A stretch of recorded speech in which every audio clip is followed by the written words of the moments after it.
Let's picture this. You check your bank account, and yep, you are officially pulling in a six-figure salary. But for some reason, you still get that familiar sinking knot of anxiety right before payday. Welcome to The Explainer. Today we're diving into a massive modern American paradox. We're breaking down the reality of the modern budget and answering a question that is honestly confusing so many of us right now. Why on earth does making 100 grand suddenly feel so average? Because for decades, hitting this exact number, $100,000, meant you had officially made it. It was the absolute gold standard of the American dream.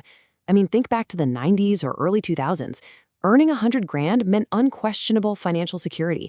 It pretty much guaranteed a sprawling 4-bedroom house, fully funded college accounts for the kids, a couple of reliable cars in the driveway, those annual family vacations, and, most importantly, rock-solid retirement security with plenty of financial breathing room left over at the end of every single month. But man, today we are facing a completely different economic reality. We have to ask ourselves why earning this much money still leaves so many hardworking professionals feeling like they're literally just scraping by. Statistically speaking, if you earn 100 grand, you are in the top tier of earners in the United States. And yet, a staggering percentage of six-figure households now identify as living paycheck to paycheck. So where exactly is the disconnect? Let's figure out where the gap lies between that historical perception of 100 grand and the absolute reality of actually trying to live on it today. Part 1. The geography of money and how location changes absolutely everything. The very first thing we have to understand is that 100 grand is not a universal constant. Its true value is heavily dictated by your geography. Where you live or where your specific industry forces you to live acts like a massive multiplier or a drastic divider on every single dollar you bring in. Just look at the purchasing power of 100 grand in a high-cost coastal city like New York, San Francisco, or Boston. The math there is just brutal. After state and local taxes, a take-home pay in Manhattan gets absolutely decimated by average rents that hover around $3,500 a month. So ultimately, a $100,000 salary in a major coastal hub often gives you the exact same functional lifestyle and purchasing power as a $50,000 salary does in a lower-cost Midwestern city like Columbus, Ohio. Moving on to part 2, the paycheck waterfall, or exactly where all that money goes. To really wrap our heads around this paradox, we need to objectively break down a hypothetical but highly realistic American household budget. We call this the paycheck waterfall, and it perfectly illustrates the rapid, unyielding descent from what your employer officially pays you to what actually lands in your pocket. First up, taxes.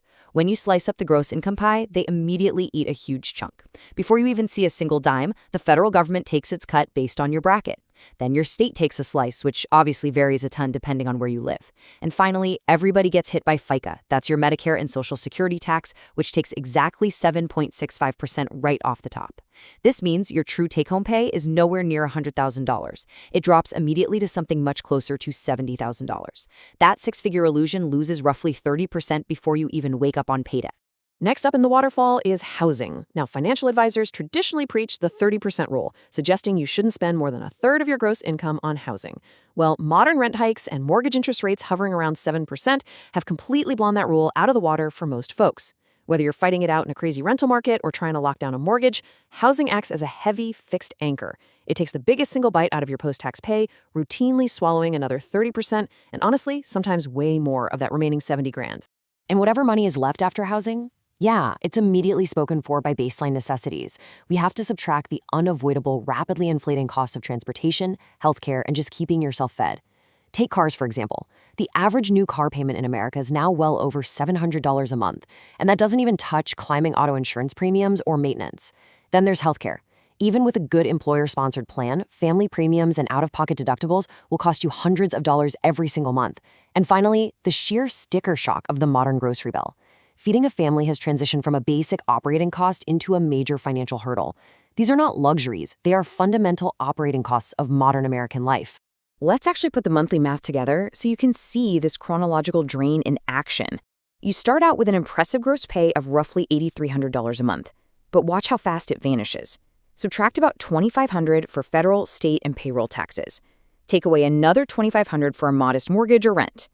Minus $800 for healthcare premiums and meds. Minus $1,000 for 2 car payments, gas, insurance, and subtract another $1,000 for family groceries and basic utilities. You can practically hear the cash evaporating, right?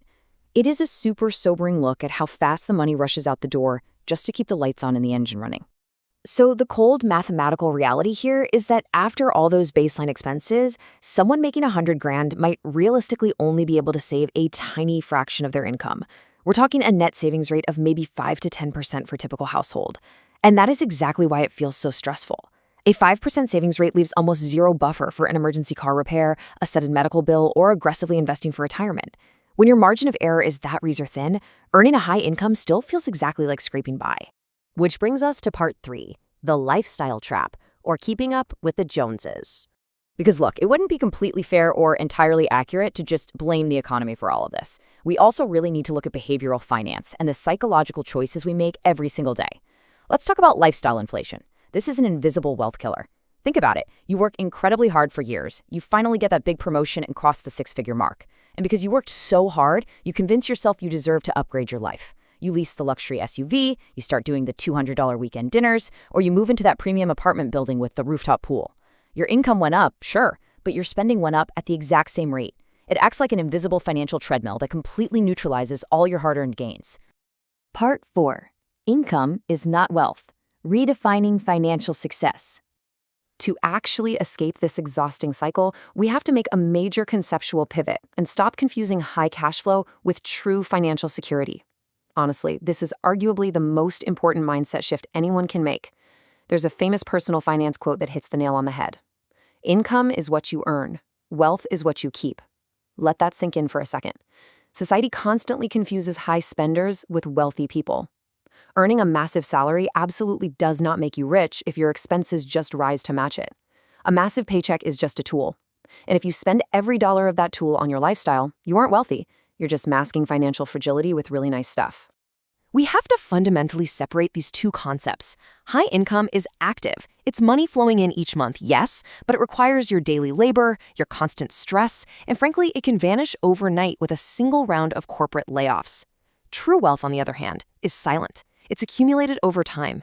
True wealth is your actual net worth. It's the home equity, the index funds, the diverse investment portfolios, and the liquid emergency savings that actually buy you freedom, time, and ultimate peace of mind. Part 5. The Wealth Blueprint, and how to turn that income into actual wealth. So how do we practically bridge this gap? How do we stop the drain and actually turn a 6-figure income into lasting financial freedom?